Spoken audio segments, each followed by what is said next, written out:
I think 3 lamps is my winner. Hey guys, my name is Brittany. Welcome back to my channel. My second ever YouTube video already. I am trying to figure out my filming schedule. I just kind of really wanted to jump into another video right away. I'm just really excited about this. So just bear with me. I don't want to promise videos on days where I might not be able to post yet. So we'll figure it out. Just bear with me. When I tell you I'm using 3 different lamps to get this light, I'm not lying. It's I'm working on it.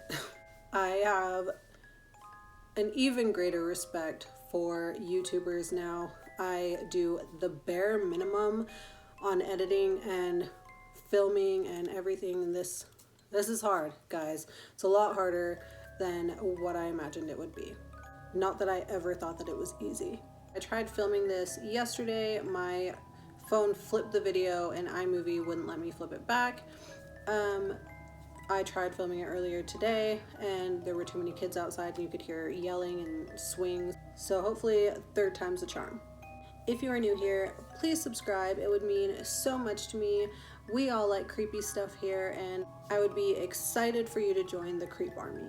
For those of you who have requested that I do the rituals and things that I've talked about on TikTok and on YouTube, unfortunately, I don't like actually doing those kind of things because they cause a lot of negative energy to you.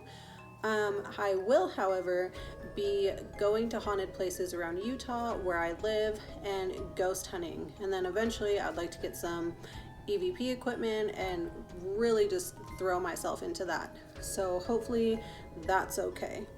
Before we get into the video, I do want to mention that I have something really exciting coming up on TikTok. I am probably also going to mention it a little bit on YouTube. So watch out for that. I am so excited for it and I know you guys are going to love it too.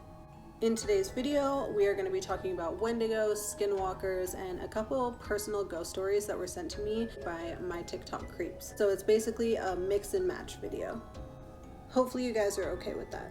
If you have a personal story that you would like to send to me, I will leave the email down in the description.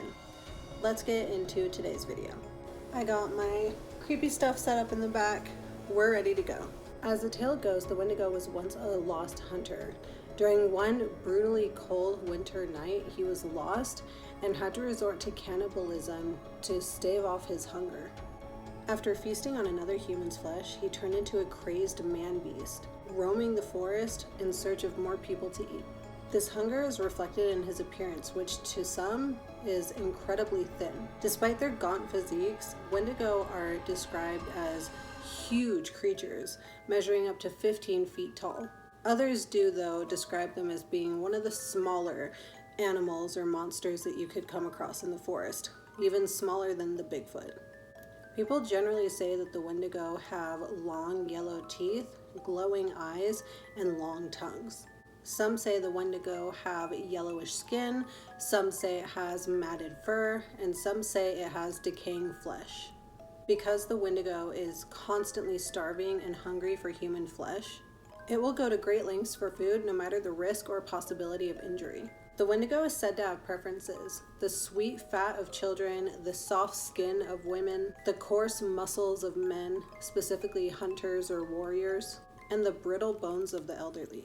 So to me, it doesn't really sound like preference. It sounds like it likes something from every group of people. In preparation for long winters when few travelers are going to be out and about, the Wendigo will fill pots filled to the brim with human body parts and stash them in the tallest branches of the tallest trees. If desperate, the Wendigo will take humans alive and stash them away in its lair, allowing the beast to feast whenever it wants. At the turn of the 20th century, the Algonquin tribes blamed a lot of unsolved disappearances on Wendigo attacks. There aren't many encounters that you can read about on the internet because many don't survive a Wendigo attack. But it is said that if you light the entire beast on fire, that's your chance to get away. You can't just throw fire in its face, you have to set its whole body on fire. But in order to get that close is really dangerous. It is said that if you come in contact with a Wendigo and it doesn't kill you or you survive, you go insane. Some people do mistake Wendigo for Skinwalkers, but they are from two separate tribes. So Wendigo are from the Algonquin tribe, Skinwalkers are Navajo, and their origins are different. The Wendigo was a starving hunter, and a Skinwalker is a Navajo witch. The Navajo witch is called the Yi Naldushii in Navajo, which means with it he goes on all fours. A Skinwalker is a Navajo witch who has the ability to disguise itself as, turn into, or mimic an animal, and it's said that if you make eye contact with a Skinwalker, it can also turn into you. A Skinwalker is just one type of a Navajo witch, and there are many, but this one is considered the most dangerous. For the Navajo, witchcraft is another part of their spirituality and just another way of life for them. They believe that there are places where both good and evil powers are present, and both can be harnessed for either. Medicine men use those powers to heal and aid members of their community, while witches use it to harm others.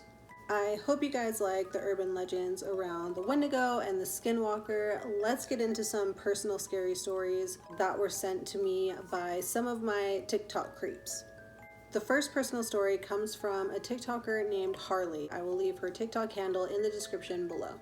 She wrote me and told me that her grandma died about a year ago. She had been in a nursing home for a couple months, and when the staff told her she was just hours before passing, she requested to go home so she could die in the comfort of her own bed and her own home. She said that jokingly, her family told her not to because then her spirit would cling to the house. She was okayed to go home, and a couple hours after they arrived, she did pass away. And when she did, the family said that a cloud of dark smoke exited the room to her right, out of a window. After her passing, one of her daughters was understandably very upset, and without warning or permission, she sold her grandma's home. One day they got a call from the new owners, and they said that there was an old woman crying in the hallway, and they didn't want to live there anymore. They wanted to sell the house back. They sold the house again and again, but the same thing happened with every buyer for the home.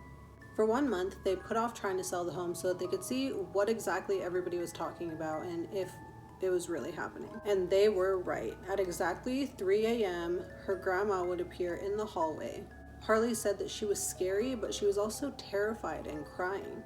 They tried asking her what was wrong, and all she said was, "him," and then screeched and disappeared in a cloud of dark smoke like she had when she had passed away. They stopped trying to sell the house, and she still wakes up every morning at 3 a.m. to haunt the house.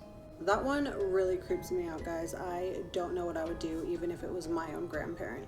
The second story comes from a TikToker named Megan. I will try to leave her handle in the description box down below as well. She wrote and said that the house that she lives in right now was built in 2005, and she has lived there for about 2 years. She said that they noticed when they moved in that there were dents in the refrigerator, like someone had been pushed into it or someone had punched it. She said that after a while, she did start to notice weird things happening, like her door opening by itself. At first she would think that it was her cat, but then noticed that her cat was with her or nowhere in sight. There were other occurrences of her door handle jiggling and then just flying open when her cat was sitting next to her, and the door handle, you had to turn all the way to be able to open the door. And then once the door was open, her cat was looking in the space in the doorway, just freaked out. She's not the only one to experience things. Her dad did as well. He said that while he'd be sleeping, it felt like someone was touching him and whispering things in his ear. He also said that he would see Megan in the downstairs standing there, and he would try to call out to her, but she wouldn't answer or move. They were told that the former owner of the house was divorced, but that his wife was still alive. But they started to doubt that a little bit. One night, Megan and one of her friends did a tarot reading for the house, and what they got was kind of scary. The tarot card said that she was abused and that he had cheated on her with another woman. Megan said that even if she wasn't dead, she feels like her emotions were imprinted on the house. Okay, Subaru, can you turn off now? That one is also very sad to me. I hope you guys liked today's video. If you did, please like it. Please click the subscribe button, turn on post notifications so you get notified when I post my creepy stories. It would mean so much to me. I love you guys so unbelievably much. Thank you for watching.